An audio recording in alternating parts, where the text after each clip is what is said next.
జీవితంలో ఒక్కసారైనా దర్శించాలనుకునే అద్భుత యాత్ర కైలాస మానస సరోవర యాత్ర. పూర్తి వివరాల కోసం సంప్రదించండి Shri Gayatri tours and travels. Sir నమస్కారం సార్. నమస్తే అండి. సార్ మన అనుపమ పరమేశ్వరన్ గారు ఫీమేల్ లీడ్ రోల్ లో ఒక సినిమా చేస్తున్నారు 'పరద' అని చెప్పేసి. ఆ సినిమాకి సంబంధించిన ట్రైలర్ అయితే రిలీజ్ అయింది. మహిళల గురించి ఉండబోతుంది అన్నట్టుగా తెలుస్తుంది. మరి మీకు ఎలా అనిపించింది ఆ ట్రైలర్? మీరేం చెప్తారు సార్ దానిపైన? అంటే ప్రవీణ్ కాండ్రేగుల డైరెక్టర్ ఈ సినిమాకి. ఇందులో చాలా మంది అంటే పెద్ద తారాగణమే ఉంది. సంగీత వీళ్ళందరూ కనిపిస్తున్నారు. అవును. అనుపమ పరమేశ్వరన్ ఉంది ఎలాగూ. అలాగే మనకి చాలా సెన్సేషనల్ సినిమాలు తీసినటువంటి ఒక తమిళ దర్శకుడు గారు కూడా కనిపించారు దానిలో. ఈ మధ్య ఆయన వరుసగా క్యారెక్టర్లు చేస్తున్నారు. ఆయన కూడా కనిపించారు.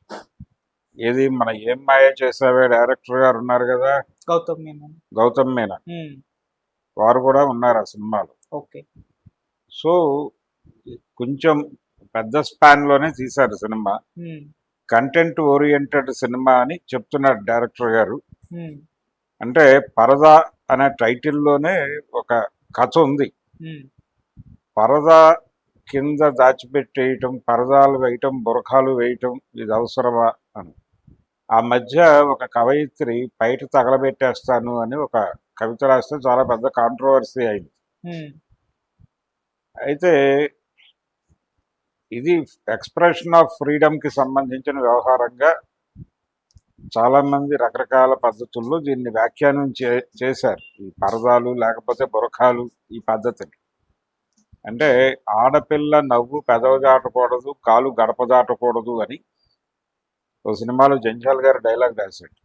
అలా అదొక కాన్సెప్ట్ ఉంది. అంటే ఆడపిల్లల్ని ఇల్లు దాటనివ్వకూడదు, గడప దాటనివ్వకూడదు, చాలా జాగ్రత్తగా ఉండాలి అని. మగపిల్లల్ని నువ్వు తొందరగా ఇంటికి రావాలి అంటే గనక నేను ఏమన్నా ఆడపిల్లనా తొందరగా రమ్మంటున్నారు అని అడిగేస్తున్నారు. ఈ పరిస్థితి ఇప్పటికీ నడుస్తోంది.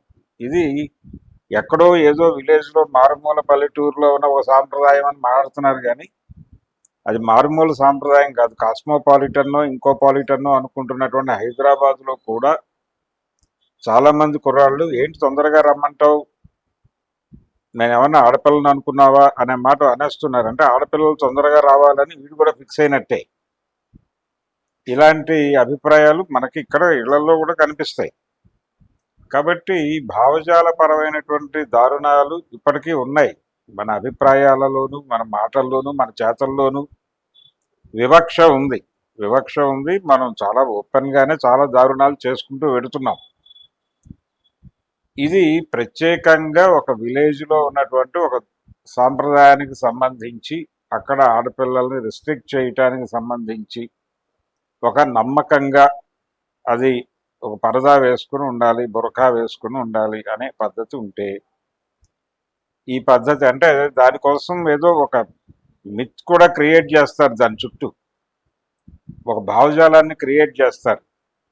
ఆ భావజాలం ప్రభావం కావచ్చు. ఆ ఊరి నుంచి ఎక్స్పోజ్ అయ్యి ఏదో పని మీద వేరే ప్రాంతానికి వెళ్ళటమో, లేదు వేరే ప్రాంతం మనుషులు ఆ ప్రాంతానికి వెళ్ళినప్పుడు వీళ్ళతో అసోసియేట్ కావాల్సినటువంటి ఒక పరిస్థితి వచ్చిన ఒక అమ్మాయి వీళ్ళతో ఇంటరాక్ట్ అయ్యేటప్పుడు ఈ కల్చరల్ డిఫరెన్సెస్ వలన వీళ్ళు ఆ అమ్మాయితో మాట్లాడేటప్పుడు ఆ అమ్మాయి చెప్పిన విషయాలు వీళ్ళని ఆశ్చర్యపరిచే విషయాలుగా మారినప్పుడు అవి ఏమిటి అని చూసి వాటిని అర్థం చేసుకోవటము, వాటి నుంచి వీళ్ళని కాపాడే ప్రయత్నం చేయటానికి అక్కడ ఒక చిన్న ఘర్షణ జరిగే పరిస్థితి వీళ్ళకి వాళ్ళకి ఈ వాతావరణంలో సినిమా నడుస్తుంది అని అనిపించింది ఆ ట్రైలర్ చూస్తే.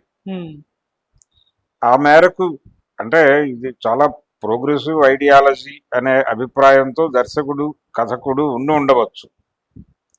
కానీ ఈ అర్బన్ దీని ఐలో నుంచి అంటే నగర సంస్కృతిలో పెరిగిన కళ్ళతో దాన్ని చూసి అంచనా కట్టడం అనేది జరిగినప్పుడు అది పూర్తిగా పాక్షికం అవుతుంది. అంటే పాక్షికం అని ఎందుకు అంటున్నానంటే, అది పూర్తిగా పాక్షికం అనే మాట ఎందుకు వాడాల్సి వచ్చిందంటే ఖచ్చితంగా పాక్షికంగానే ఉంటుంది అబ్జర్వేషన్.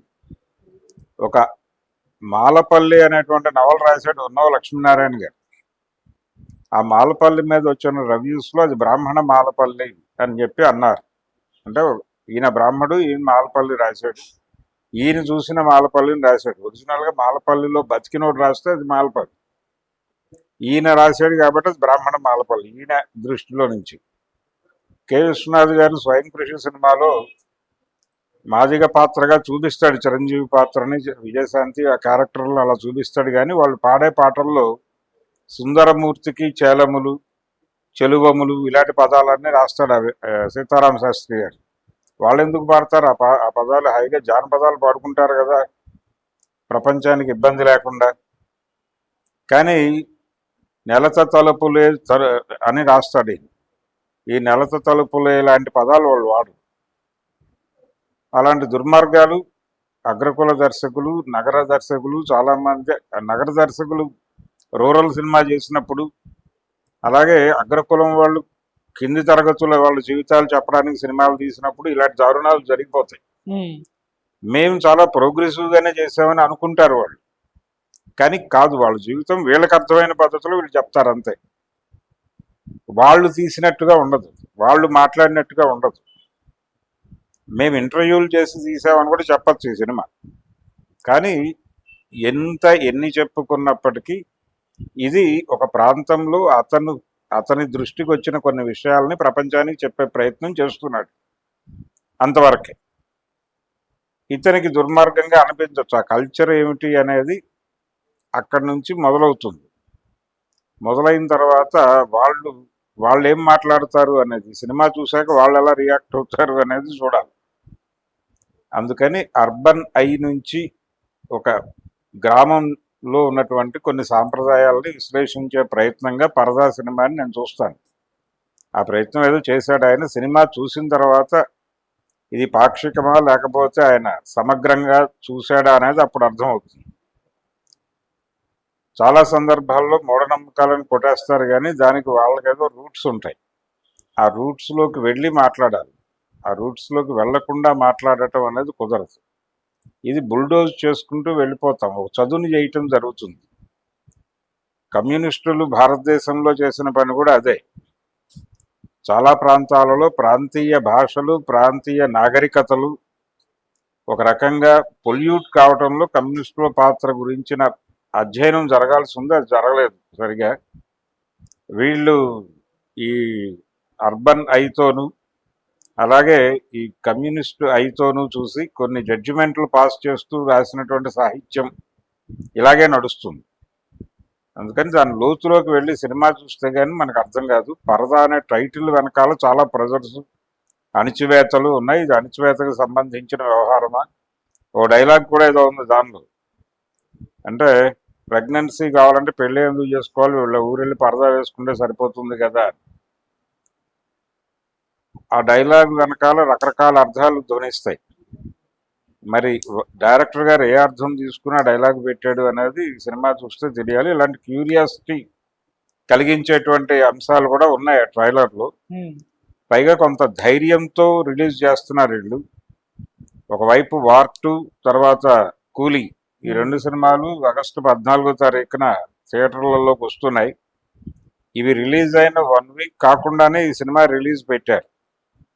అంటే కంటెంట్ మీద కాన్ఫిడెన్స్ ఉంది వీళ్ళకి అనేది అర్థమవుతుంది దీన్ని బట్టి. సో ఆ కాన్ఫిడెన్స్ ఆడియన్స్లో కూడా నింపగలరా లేదా అనేది చూడాలి. అంటే మీరు అది సందేశాత్మక చిత్రమా, విప్లవాత్మక చిత్రమా అనేది వేరే గొడవ, కానీ ఆడియన్స్ని కన్విన్స్ చేసి, ఆడియన్స్ని ఎంగేజ్ చేసి, ఆడియన్స్ని ఎమోషనల్గా ఆలోచించేలాగా చేయగలిగితే ఆ సినిమా సక్సెస్ అయిపోతుంది ఆటోమేటిక్గా. దానిలో ఎన్టీఆర్ లేకపోయినా, హృతిక్ రోషన్ లేకపోయినా, నాగార్జున లేకపోయినా, రజనీకాంత్లు లేకపోయినా, ఈ సినిమాల కంటే ఎక్కువ డబ్బులు కూడా అది దానికి పెట్టిన ఖర్చు మేరకు ఆ బేరీజ్ వేస్తే అది ఎక్కువే కలెక్ట్ చేయొచ్చు. అలా ఆ సినిమాకి సక్సెస్ అయ్యేటువంటి లక్షణాలు కనిపిస్తున్నాయి. అనుపమ పరమేశ్వరన్ చాలా కొంచెం తనని నటిగా ప్రూవ్ చేసుకునేటువంటి క్యారెక్టర్గా ఫీల్ అయి చేస్తున్నట్టుగా కనిపించింది. డెఫినెట్గా సబ్జెక్ట్ బాగానే ఉండొచ్చు.